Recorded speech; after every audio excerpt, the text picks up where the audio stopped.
unabashed, the most unpredictable, becomes a headline, the most volatile, outrageous behavior, unsubstantiated narratives, a battle of personalities. Welcome to Grand Tamasha. I'm your host, Milan Vaishnav of the Carnegie Endowment for International Peace. I'm recording today from the Hindustan Times studio in New Delhi, where election dates have just been announced over the weekend. I'm joined for our weekly news roundup today by Roshan Kishore, data and political economy editor at HT. Roshan, thanks for coming on the show. Thank you, Milan. So this election is taking place against the backdrop of some not insignificant economic anxieties. Last week, we learned that India's GDP grew at 6.6% in the third quarter, the slowest rate in at least 5 quarters. Paint us a picture of where the economy stands on the eve of elections and what Prime Minister Modi's major liabilities are, in a sense, as he stands for re-election. Well, one of the biggest pitches of Modi's 2014 campaign was Achhe Din, which literally transforms into good days. Now, if we were to look at headline macro numbers, although the new GDP numbers, and there's a lot of controversy around them, suggest that the economy is done marginally better. But I think everybody would agree that the performance of the economy, even by the official numbers, has been nothing extraordinary. Now, that's the headline numbers. The problem, I think, for this government would be as it heads into the election is that there's a huge discrepancy between how the farm sector has performed and the non-farm sector has performed. Now, we know, and this has been... so the first 2 years of the Modi government were drought years. Indian agriculture is still largely rain-fed agriculture, and if there's a rainfall deficiency, agriculture doesn't do well. But even 16 onwards, once sort of rainfall picked up, we had demonetization, which gave a huge blow to the informal economy. And since then, the agrarian distress narrative has sort of picked up. The way a lot of people see the Indian economy is growth rates. Now, growth rates per se are not a problem as far as agriculture is concerned because it's been largely at par. There's a minor shortfall. But the bigger crisis has been of viability. Inflation being under control has been one of the biggest performances as is claimed by the government. Ironically, that might turn out to be its biggest liability because the way India's inflation index is calculated, more than 40% of it is food. And numbers show us that it is essentially food prices which have ensured that India has had a low food inflation. Now, if food prices are lower, it means that the urban citizenry might not be very angry, but it also means that farm incomes have taken a huge hit. Especially the last election cycle where the states of Rajasthan, Madhya Pradesh and Chhattisgarh went to poll. BJP was ruling all of them and it lost in all of them. When we went to the field, price crash was a big issue. So if there were to be one single economic issue which might be a problem, this is farm price crash under this government. So, India's version of it's the economy stupid is it's the price of onions stupid, right? So when inflation is high, the incumbent is punished by angry consumers who are looking at their food bills and saying, this has gotten out of control. Now, the good news for Modi, as you mentioned, is the price of onions, proverbially speaking, is low. But now it's possible that he may be punished by farmers precisely because prices are too low. So is this a case of where success actually becomes your worst enemy? There are two ways to look at it. So if we go back in time slightly, then there was more or less a similar narrative when the first NDA government was in power. They went on an India shining narrative, and then also a lot of people say that it is essentially rural anger which spoiled Mr. Vajpayee's chances of a re-election. There also it was a similar sort of a thing. This government also, I think, has tried to do a similar thing, tried to control inflation. So the Vajpayee government also kept MSPs under check for a long time before tactically they sort of jacked it before the elections. This government did the same thing. The other problem might be, now in UPA's time, we know that after the crisis, the economy sort of became overheated and all that. But even about the rest of the economy, the problem is how seriously should one take the official numbers about the economy doing well? Let us look at the last budget of this government. Traditionally it has been an interim budget, no major announcement, but this government didn't follow that tradition. It made a lot of announcements. So it announced direct benefit transfer to farmers, it announced SOPs for the real estate industry and all that. Now, all of this, anybody who understands macroeconomics would know that these are not measures you take in an economy which is booming. So if you are the fastest growing major economy in the world, why would you provide this kind of stimuli to the economy? So somewhere the story is not adding up, which also brings the question of jobs. Because if the urban economy was booming and prices were low, it would be one thing. But if jobs, this government refused to release a report on jobs, which in the NSSO has been the most authoritative source. The government peddles its own numbers. That report had different numbers. A lot of private estimates say there are different numbers. So if the official numbers don't matter, and on top of that there's a crisis of prices in the economy, then things might be very difficult, at least in terms of political economy. So I want to touch on one of the schemes that you mentioned, which is this farmer income support scheme, right? This was one of the big highlights of the budget. There's been a lot of talk in India over the past 5 years about a universal basic income or a quasi-universal basic income, and this is this government's attempt to capitalize on that idea. What do you think are the short-term implications of this move? Because a lot of people said, this is a game changer. It's going to help win over the farmer vote. Obviously, they're implementing this in very short order right before the elections. Do you think it's going to have a meaningful political impact on the ground? The answer, frankly speaking, we do not know. So this government announced this scheme in retrospect. So they're actually going to be able to hand over 2 installments, around 3,000 rupees before the elections.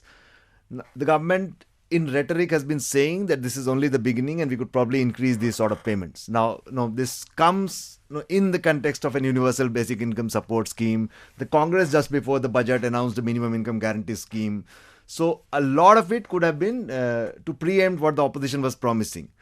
How much of an effect would it have if all of this is able to, the Rabi harvesting season would be just before the elections. If they're able to provide some sort of a stimulus to the rural economy just before the elections, the rural anger might calm down a bit, even if not entirely. That's one. Whether it's going to solve the systemic crisis or, say, the long-term frustration of farmers vis-a-vis the government, probably not. But I think this government believes probably that at least the temporary anger which has been building up for 1.5 years, 2 years now, they could probably douse that. One will have to see as to how it impacts, because especially in states such as Bihar and Uttar Pradesh, where a lot of poor farmers would be eligible for the scheme, and these are not states where agriculture is commercially driven or price crashes have hurt a lot of farmers because they essentially do sustainable farming, might make an impact. We don't know yet.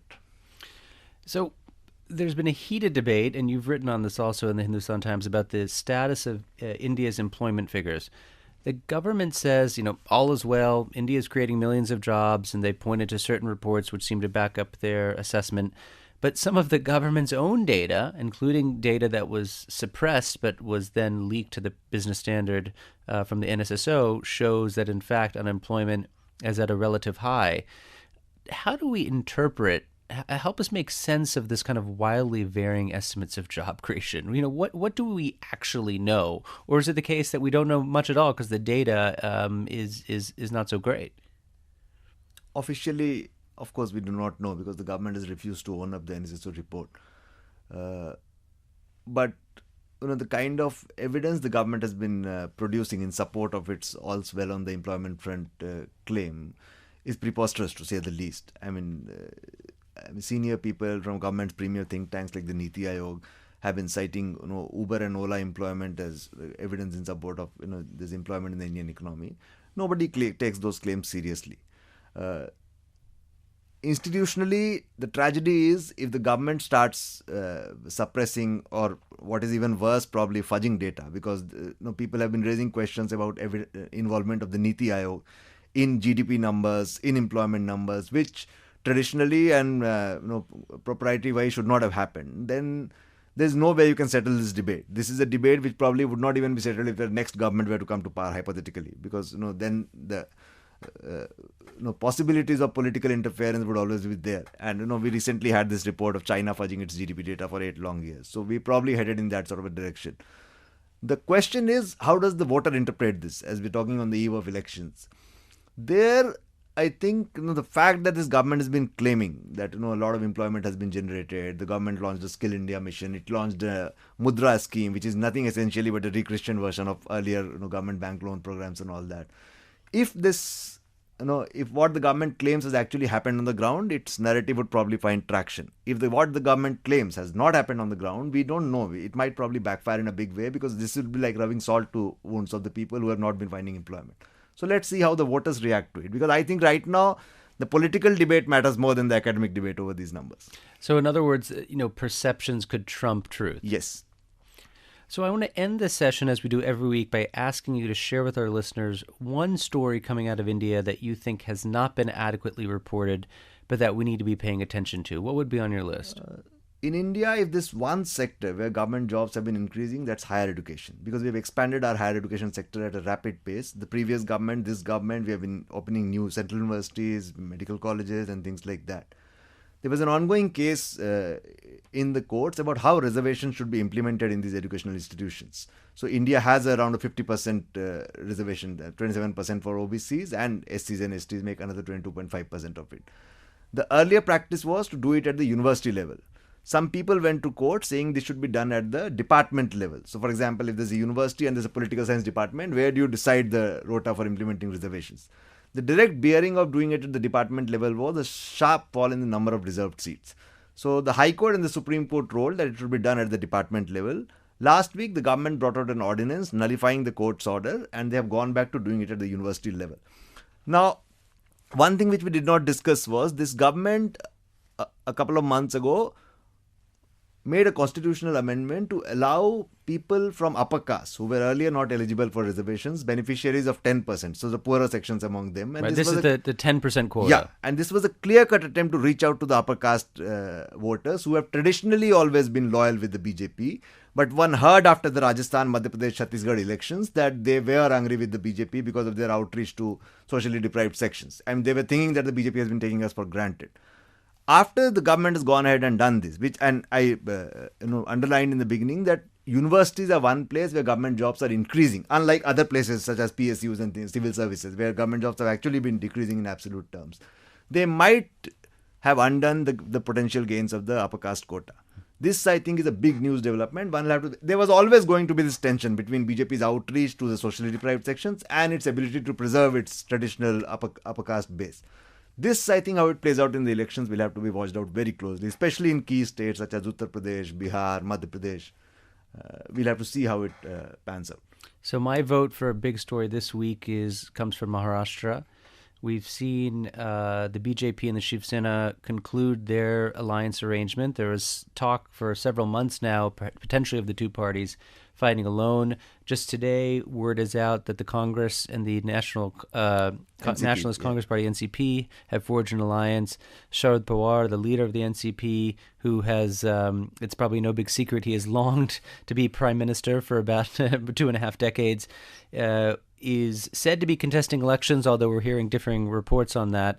But I think Maharashtra is shaping up to be one of the crucial battleground states for sure in this election, a place where the BJP did quite well in 2014, did exceptionally well in the assembly elections, and is looking to have a repeat.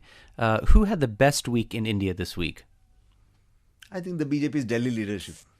As of now, it looks like the Aam Aadmi Party and the Congress might not have an alliance in Delhi.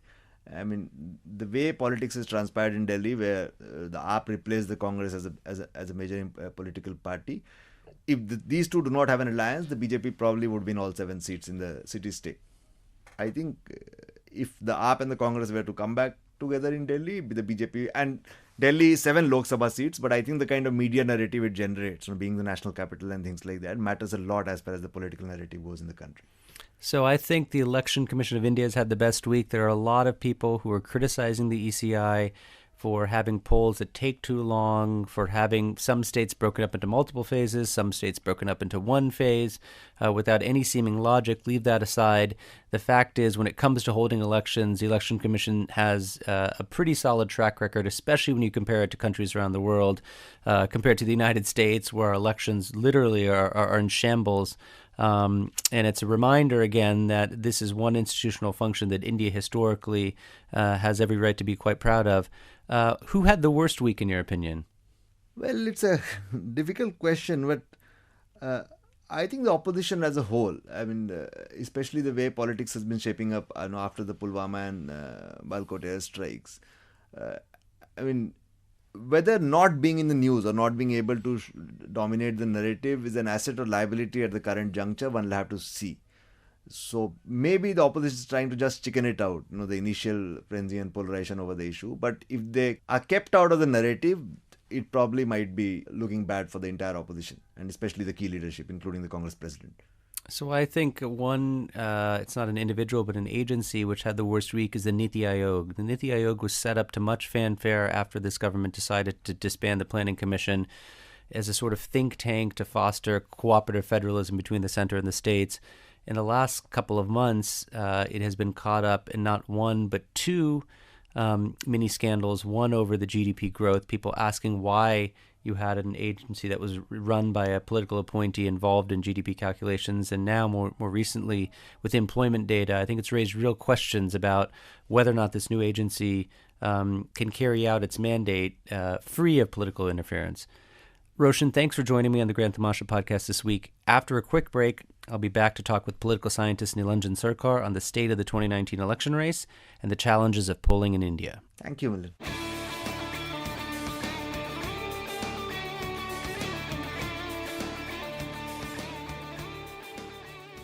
I'm joined today on the show by Neelanjan Sircar. Neelan's a professor at Ashoka University and a non-resident fellow at the Center for Policy Research in New Delhi, one of India's leading public policy think tanks.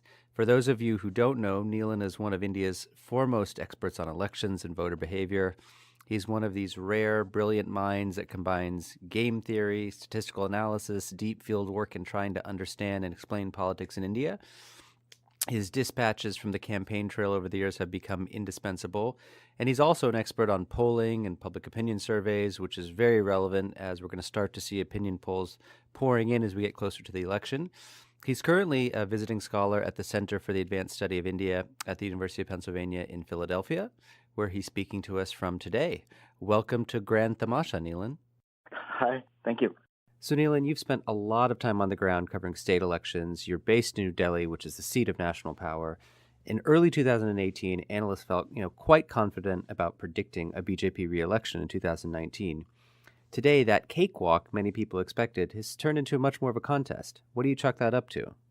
On one level, it's actually quite easy. It's the economy stupid, right? I think that when it comes down to it, for all of the positives of this government, I think the average Indian citizen does view the Prime Minister, Narendra Modi, quite favorably.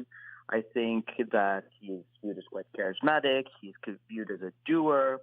I think he makes people proud to be Indian. But for all of those positives, the performance on job growth, the performance on a set of key economic indicators has been quite poor. And I don't think the average Indian citizen looks at, GDP growth or job growth numbers, but they have a good sense of what their local political economy is. They can just look around themselves. They can look around at local shops. They can look in their villages. They can look in their neighborhoods and see who has a job and who doesn't. And on that just sort of basic level of economic performance, this government is at a hard time. Certainly meeting the expectations that it set for itself in 2014. So I think, on one level, that's really what's in play for this government, and that's why it's been having a lot of difficulty. The one other thing that I would quickly say is that, I think those of us who follow politics closely, we sort of look at every up and down and wonder why the electorate isn't responding to it. And voters simply need to respond to the government a month before, a week before, 2 weeks before an election, when they finally look at how the government has performed overall. And so I think what we're starting to see is an electorate moving quite quickly. But that's only because after almost 5 years of this government, people believe they've seen enough to make a decision about this government. So the BJP obviously has a certain number of strongholds. The odds are that in those strongholds, which are in west, north, kind of central India, what often is termed the kind of Hindi belt, that they're going to sustain losses. And I think the December state assembly elections, where the BJP lost three big states, Madhya Pradesh, Rajasthan, and Chhattisgarh, to the Congress, if that's a harbinger of things to come, we're going to see losses in other places. But then there are also states where the BJP feels confident that they're going to make inroads. And one of those battleground states is West Bengal. Now, your family hails from Bengal. You spent years doing research there on the ground and traveling the state. Historically, it has been a state that the BJP has not done very well in. It's struggled to penetrate. Why is that?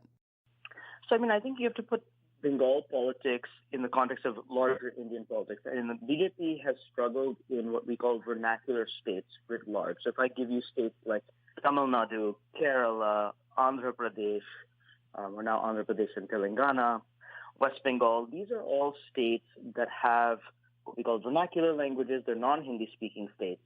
And what's important about these states is that there have been local movements, local social movements that have been tied to political parties that have come into the system. And these are states that have much higher voter turnout. They're states with a much more engaged electoral participation and engaged citizenry.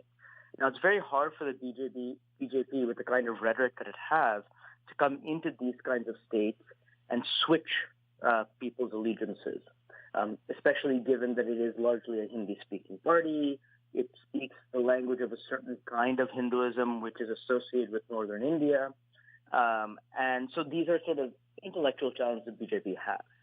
I think we have seen the BJP make inroads in some of these states, and West Bengal is chief among them. But a lot of that has to do with local party dynamics and less about being able to, sort of mitigate this issue. So I just want to stick with the local party dynamics because, in 2014, the BJP won 2 seats in West Bengal, which, incidentally was the same number of seats as the Communist Party of India won, and the Communist Party of India was in power for 3 decades in Bengal, which I think was quite telling. What are the prospects of the BJP improving its tally in a significant way in Bengal this time around? Clearly, it has hopes on doing so. Do you think that the local party system there is going to be amenable to having the BJP really emerge as a force, if not the primary force, at least as a secondary force? I mean, so one thing we can definitely say based on recent electoral results is the BJP has emerged as the chief opposition in the state. Whereas before that was held by Congress or some mixture of Congress and the left, now I think most people associate BJP as the chief opposition. Now, that being said, Mamata Banerjee and the TMC have a very, very strong grip on the state. They won, I believe, 34 seats last time, and even if the BJP makes greater inroads than last time, there's a good chance the TMC could actually up its tally.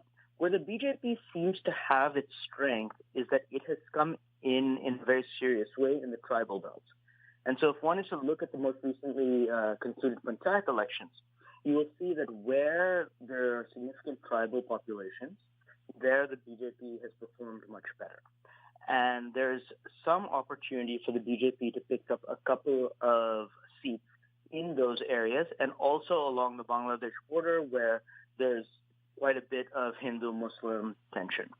So these are sort of the regions within West Bengal where the BJP can make ground. And, precisely because it's a chief opposition, precisely because it is now in the game and people can strategically vote for the BJP, there's a good chance that at least some of these seats do end up going to the BJP and the BJP ends up converting them. But I think that we should sort of juxtapose that with the overall scenario, which is that Mamata Banerjee and the TMC is still in quite a dominant position when it comes to the electoral scenario in West Bengal. So if I had to summarize what you just said, the BJP will likely be the principal opposition in the state. It may increase its tally, but it's not yet within striking distance of significantly denting Mamata Banerjee, the chief minister of West Bengal, and her Trinamool Congress party's sort of majority and their hold on the state. Is that right? That's right. It's hard to see the BJP doing severe damage to Mamata, given the political scenario now. I mean, of course, there's still a lot of time between now and the national election, but given what things look like on the ground right now, it doesn't look like the BJP is going to be much of a serious challenge. So I want to pivot the conversation here to talking about polling, because you've spent more time than most people thinking about polling in India. And I think, suffice it to say, pollsters in India have a very dodgy track record. They have not been very good at accurately predicting the outcome of general elections or state assembly elections. So I think a lot of people, ask this question, Neelan, which is, why is polling in India so difficult? How do you see that? So, here's what I would say about, I think both you and I know a lot of pollsters in India, and it is not an easy job. And, I think looking from a distance, I think people always think, well, there's, a lot of politicking going on, a lot of bias in the polls, and there's some of that. But I think we also need to sort of understand how difficult this job is. So what I would say is to think about polling along 2 axes. So one is an axis of what we think of as non-representativeness, which is you simply don't get to survey the set of people that corresponds to the electorate as a whole. It doesn't look like the electorate. So this can happen for two reasons. One is that there's still many parts of India that are quite hard to reach. So you can imagine that, certain particularly backward populations or particularly sort of underserved populations, whether it be tribal communities or Dalit communities, they're very hard to reach for survey polling agencies. And so they're underrepresented in samples. That does happen sometimes. The second issue is that even if you were to reach these populations, there's no guarantee that they will speak to you. So, typically what's going to happen is that a surveyor comes to the door and says, who did you vote for? And will promise to maintain secrecy in some way. But a respondent to such a survey has no idea who's talking to him or who's talking to her. And that could be a party agent, that could be a government agent. So it's natural for many respondents to simply not want to answer that question. So you can get non-response. Now, the first two issues are issues that are well known even in the West. The Indian case brings up a third challenge, which I think is quite rare for electoral polling, which is that people often lie on electoral polls. And here's the issue. So if we go back to the case where somebody is face-to-face with a respondent, and let's imagine that locally the BJP is powerful, and I don't know who I'm speaking to. So even if I am no longer voting for the BJP, let's say I'm voting for Congress, I don't know who I'm speaking to. And I know that the local power structures advantage the BJP. And I'm afraid of some kind of retribution if I say that I'm not going to vote for the BJP. So even though I'm voting for Congress, I will tell the surveyor that I'm voting for BJP. Now that kind of sort of misrepresentation, that kind of, lying on surveys is very, very hard for pollsters to correct. And it's this third issue that creates the biggest set of challenges we see with electoral polling. So, what's your advice to people who are listening to this podcast as they try and interpret, the flood, the deluge of pre-election polls that we're going to likely see in the coming weeks and months? I mean, clearly it's a hard place to poll. There's issues of non-representative. There's issues of lying. There could be issues of bias, right? Pollsters are essentially manipulating the data to get a particular kind of outcome. How do we interpret these polls? Do we just ignore them entirely, or is there a way of making some sound use of them?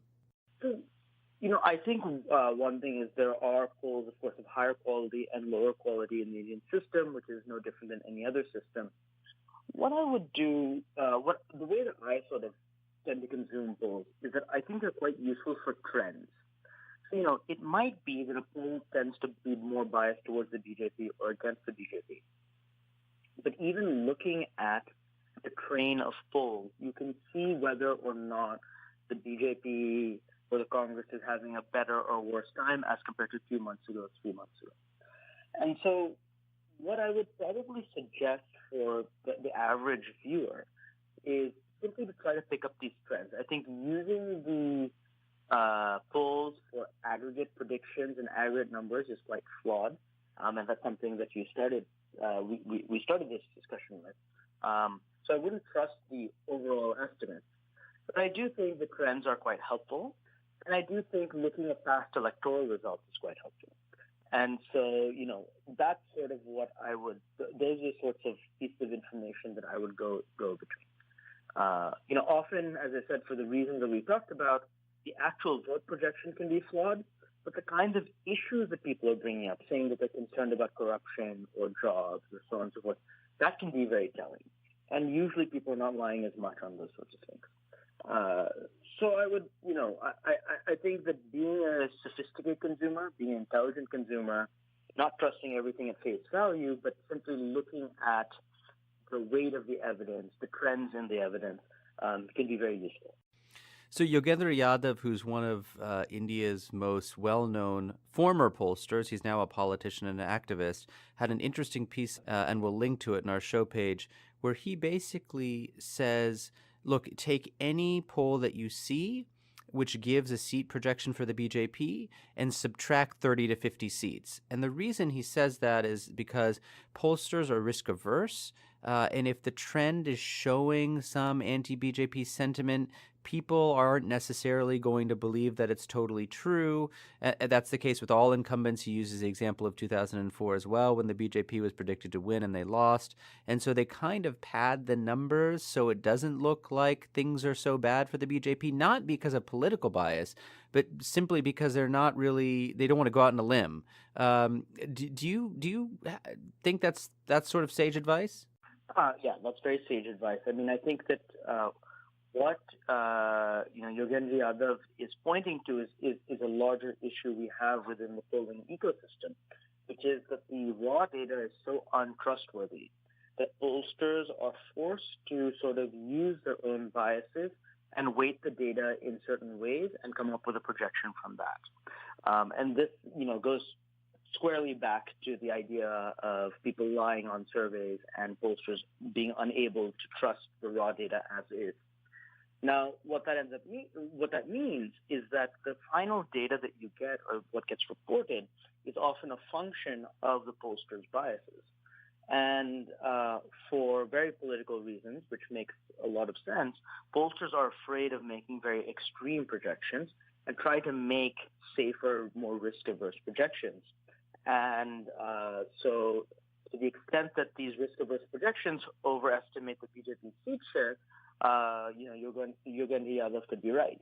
The one piece of caution that I would sort of give here is that pre-election polls are still conducted well in advance of the actual election, and the electorate in India, as I talked about earlier, moves quite significantly just before the actual voting day. So misprojection can be due to these kinds of issues, but it can also simply be because the electoral poll was not conducted earlier, or was not conducted late enough. And in India, there is a prohibition on doing election polls and publicizing those polls as the campaign is going on and people are at the polls, right? If you do any polling, then you cannot release that data until after the voting is completed. Is that right? That's correct. So the Election Commission of India administers what's called the Model Code of Conduct. And one of the sort of key rules in the Model Code of Conduct is that neither can new policies be framed in that time and implemented, nor can political polls be conducted and publicized in that time. And the reason is very, very clear, right? Which is that in a world in elections that are quite chaotic, there's a lot of fear that political polls and electoral polls could move the electorate. I mean, we should just mention that, Indian elections take place over 6 weeks. National elections take place over 6 weeks when there could be 9 or 10 different voting days in those 6 weeks. So if a poll came out after voting day number 2, those results could contaminate or influence how voters voted, in the following polling days. I just want to ask you, a question that I often get asked a lot, and this is from academics, it's from journalists, it's from entrepreneurs who are thinking about getting into the polling business in India, which is, India really needs its own Nate Silver, that there's a business model there, that someone should go, claim that mantle. Is that even possible, given the constraints that you've just laid out? I mean, can there be an Indian Nate Silver? So, in order for there to be an Indian Nate Silver, I think the standards of reporting of electoral polls would have to become significantly better. So while the raw data is typically not available in the American context, there's enough information about the poll, and there's enough frequency of polls for Nate Silver to be able to regularly aggregate in some kind of statistical model to be able to predict. In India, we simply don't have A, the quality of polls, B, the quality of reporting, or C, the frequency of this polling to be able to do the kinds of things that Nate Silver does reliably. The only point at which it's feasible is as a one-shot with exit polls, and that is an exercise that a lot of people do undertake in India.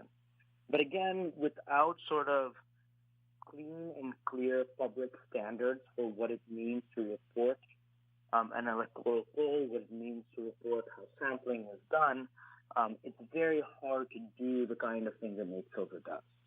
So I'm not saying that's impossible, but it will only be possible if certain standards are reached in the quality of the survey polling in India, and we're simply not there yet. So we might be waiting a long time for an Indian Nate Silver. In the meantime, we'll have to make do with Neelanjan Sircar, who may be the closest thing we have to an Indian Nate Silver.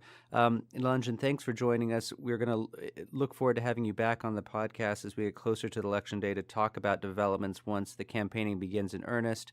And we're going to be doing a public event with Neelan on April 2nd at Carnegie, so please stay tuned for more information on that. Thanks for joining us, Neelan. And thank you for having me. Grant Tamasha is a co-production of the Carnegie Endowment for International Peace and the Hindustan Times. You can find us on iTunes or wherever you get your podcasts. Don't forget to rate and review. It helps others find the show more easily. For more information about the show and to find the writing we reference on this week's episode, visit our website, granttamasha.com. Production assistance comes from Jamie Hinson and Rachel Osnos. Tim Martin's our audio engineer, and Lauren Duax our executive producer. Thanks for listening, and we'll see you next week.